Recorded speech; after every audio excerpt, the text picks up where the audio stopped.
So, this is Mike Shanahan, at the time the head coach of the Washington Redskins. And behind him to the right there, yeah, that's Raheem Morris. Back then, he was their defensive backs coach. But now, well...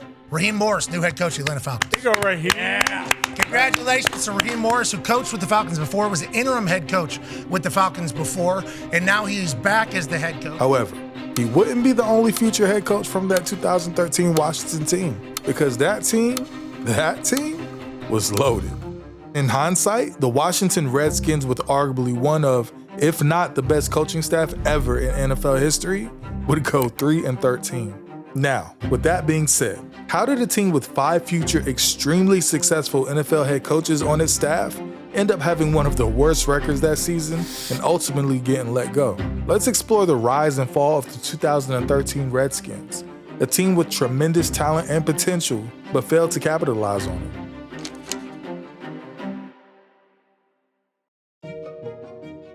The 2013 Redskins were coming off a 10-6 season the previous year, where they won the NFC East and made the playoffs for the first time since 2007. Led by rookie quarterback Robert Griffin III, who won the Offensive Rookie of the Year award, the Redskins had a dynamic offense that ranked 5th in yards per game and 4th in scoring. Their head coach was Mike Shanahan, a 2-time Super Bowl champion with the Denver Broncos, who had brought his son Kyle Shanahan as the offensive coordinator. Kyle was a rising star in the coaching ranks, who had helped develop Griffin into a dual-threat sensation. The Redskins also had Matt LaFleur as their quarterbacks coach, Sean McVay as their tight ends coach, Raheem Morris, like we talked about earlier, Mike McDaniels as the wide receivers coach, Bobby Slowick as their defensive assistant coach, and Jim Haslett as their defensive coordinator. With such a talented and experienced coaching staff, the Redskins seemed poised to repeat their success in 2013 and contend for a Super Bowl. However, things quickly went downhill for this team, as they faced a series of challenges and setbacks that derailed their season. Owner Dan Snyder released a statement saying, in part, Redskins fans deserve a better result, but some in D.C. think he is part of the problem. They had a lot of problems, but their biggest problem actually happened at the end of the previous season. Now 2nd and 22. And snap.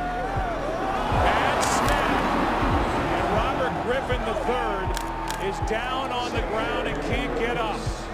So much concern over RG3 and his knee. If you watched the game last night, you saw him take that fall. Many are wondering just how bad could it be. RG3 has suffered a torn ACL and LCL in his right knee in the playoff loss to the Seattle Seahawks in 2012, after Shanahan had controversially kept him in the game despite his visible discomfort. I cannot tell you how stunned I am to read in today's USA Today, to read in the Washington Post, that Redskins Nation, by and large, is vilifying, scapegoating Mike Shanahan for what happened to their prized young quarterback. I love this kid as much as they do.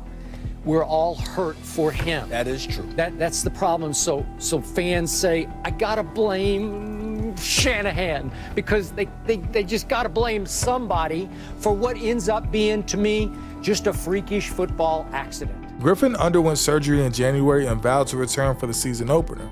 However, his recovery process was complicated by his strained relationship with Shanahan. Coach Shanahan, but at the same time, you have to step up and be a man sometimes. And there was no way I was coming out of that game.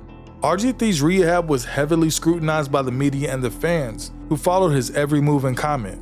Griffin's slogan, "All in for Week 1, became a source of pressure and expectation for him and the team. However, Griffin did manage to start the season opener against the Philadelphia Eagles, but he looked rusty and uncomfortable on the field. He completed just 15 of 30 passes for 329 yards, 2 touchdowns and 2 interceptions, and was sacked 3 times. He also ran just 5 times for 24 yards, showing the lack of explosiveness and confidence in his knee. The Redskins lost 33-27 to the Eagles, and Griffin's struggles continued throughout the season.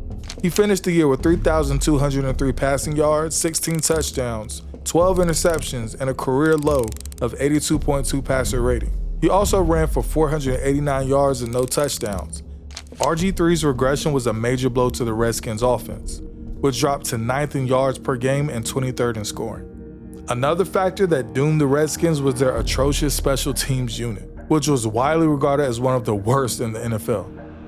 They also missed 5 field goals and 2 extra points, and had 2 field goals and 1 punt blocked.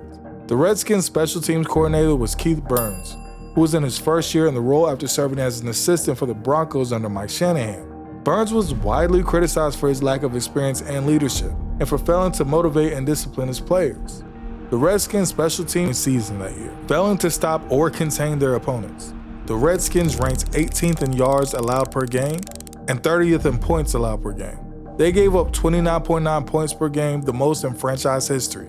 They also ranked 20th in passing yards allowed per game and 17th in rushing yards allowed per game. They recorded just 36 sacks, 16 interceptions, 12 forced fumbles, and allowed a 96.1 passer rating to the opposing quarterbacks. The Redskins defense coordinator was Jim Haslett, who was in his fourth year in the role. Haslett was hampered by the lack of talent and depth on his defense, as well as the injuries and suspicions that plagued his unit. The Redskins' defense was its turnovers and stops that helped their offense and their special teams. But the final factor that contributed to the Redskins' collapse in 2013 was the coaching turmoil that engulfed the team. The relationship between Mike Shanahan and Dan Snyder, the team's owner, deteriorated over the course of the season as they disagreed over the handling of RG3's injury and recovery, the direction of the offense, and the future of the franchise. Shanahan also reportedly clashed with some of his assistant coaches, including his son Kyle Shanahan, Haslett, and Morris, over their roles and responsibilities. Shanahan also faced criticism from some of his players who questioned his decisions and his leadership. Shanahan's job security became a constant topic of speculation and rumor, as the team spiraled to a 3-13 record, their worst since 1994. He would ultimately be fired by Snyder on December 30th, 2013, along with most of his staff. But you guys have always been pros to me, and I thank you for being that way under some tough situations over the last 3 years. Again, thank you. His firing marked the end of his 4-year tenure with the Redskins, during which he posted a 24-40 record and made the playoffs one time. Owner Dan Snyder released a statement saying, in part, Redskins fans deserve a better result. But some in D.C. think he is part of the problem. He doesn't let his coaches coach. He picks favorites with his players, RG3 being his absolute favorite, and it just causes problems. The 2013 Redskins were a team that had high expectations, but failed to meet them. They had a coaching staff that was loaded with talent, but failed to work together. They had a quarterback that was a star, but failed to stay healthy and productive.